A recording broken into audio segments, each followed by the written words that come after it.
For the record, Gavin Newsom can't run again because there are term limits in California. Yes. So this really is going to be an open seat, which leaves a big, big opportunity for you.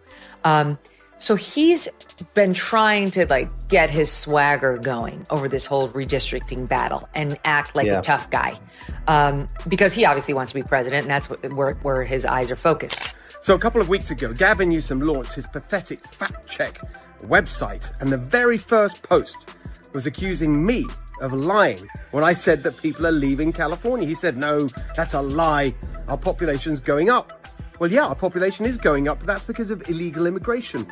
People are leaving California. They're leaving because it's such a disaster here, thanks to Gavin Newsom. What do you get when California's governor, who treats hair gel like a political platform, crashes into Steve Hilton and Megyn Kelly, armed with receipts sharper than his jawline?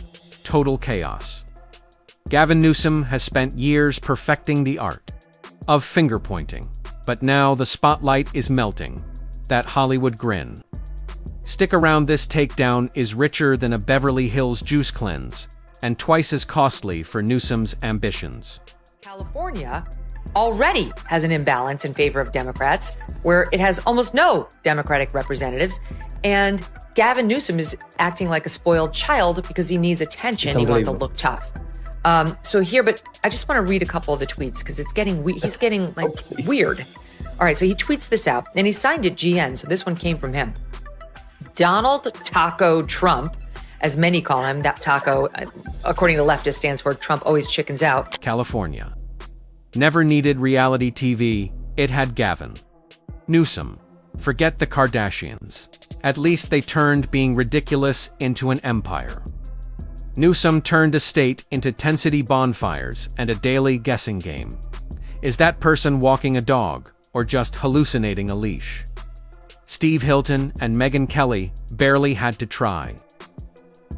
Newsom exposes himself every time he talks, flashes that Hollywood grin, or signs another law that reads like it was brainstormed by a focus group of drunk freshmen. We're dealing with a myriad of issues. I was just talking to Josh Green, the governor down in Hawaii, who had some ideas around some land use concerns he has around speculators coming in, buying up properties, and the like. So we're already working with our legal teams to move those things forward, and we'll be presenting those in a matter of days, not just weeks. Let's start with the hair. Gavin Newsom puts more effort into sculpting that gelled helmet than shaping policy, no wonder. California looks like a post-apocalyptic film, while he looks ready for a shampoo ad. Drop him in a wind tunnel, and his hair would still pass city inspection. Meanwhile, San Francisco's streets resemble a Jackson Pollock painting nobody wanted. Gavin with the good hair, Newsom.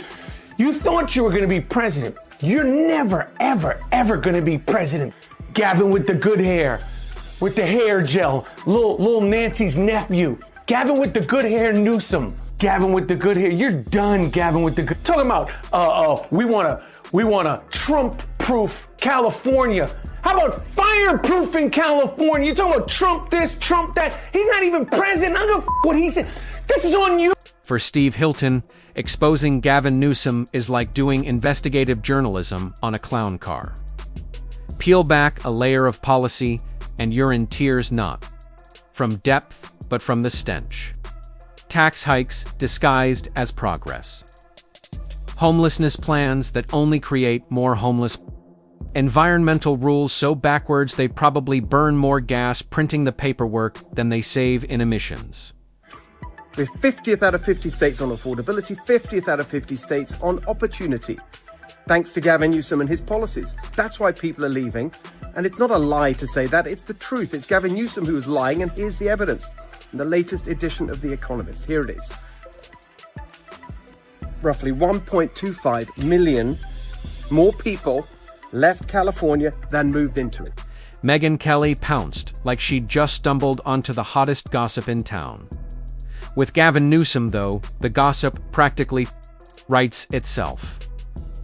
He runs California like a wine bar. Left on autopilot, everyone's buzzed. The tab is sky high, and all that's being served is disappointment. He's addicted to flashy announcements and bold promises, but the finale is always the same. a disaster. It's like ordering fine wine and getting handed a soggy drive-through burger. New, more beautiful maps. They will be historic as they will end the Trump presidency. Dems take back the House. This is in all caps with an exclamation point. Big press conference this week with powerful Dems and Gavin Newsom, your favorite governor, that will be devastating for MAGA. Take homelessness. Newsom vowed to fix it. Translation, torch. Billions keeping consultants fat and happy, while sidewalks morph into open-air camps, littered with syringes. San Francisco, it's a live-action zombie show.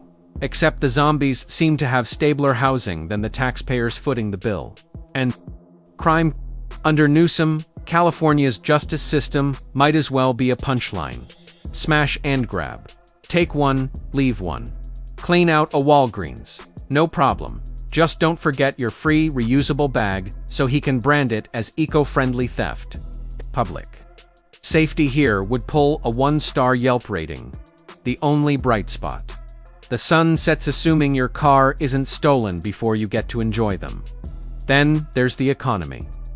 Steve Hilton dissected Newsom's record like a surgeon, only to find the whole patient packed with bubble wrap. Sky-high taxes, a monster budget, and somehow still broke.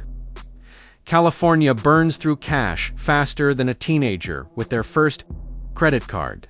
Meanwhile, tech billionaires are bolting to Texas so quickly, you'd think out of stock was the new state motto.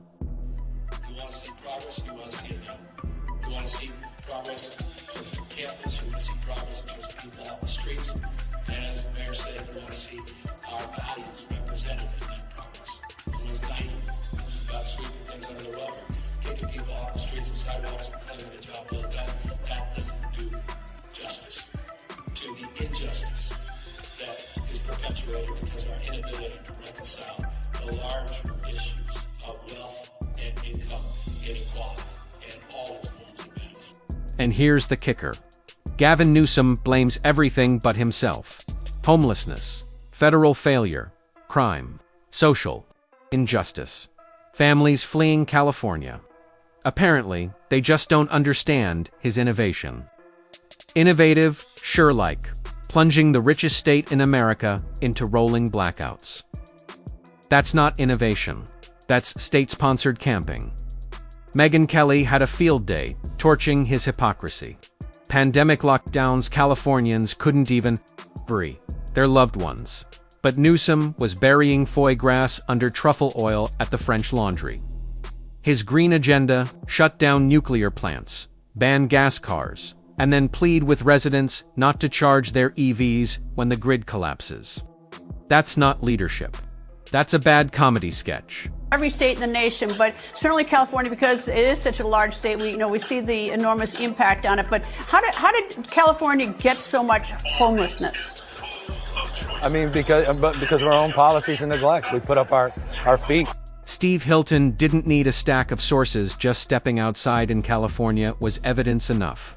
Roads look like they've been through an air raid. Taxes are so suffocating, they need oxygen masks. And that much-hyped budget surplus vanished quicker than Newsom's credibility. He boasts about the California model. If this is a model, it's the kind that trips, faceplants, and gets carried off the runway. Meanwhile, Newsom's eyes are locked on national politics, pacing like a backup quarterback praying for a call to the big leagues. But back home, California is hemorrhaging residents faster than the Titanic took on water. Schools rank lower than a reality TV contestant's IQ.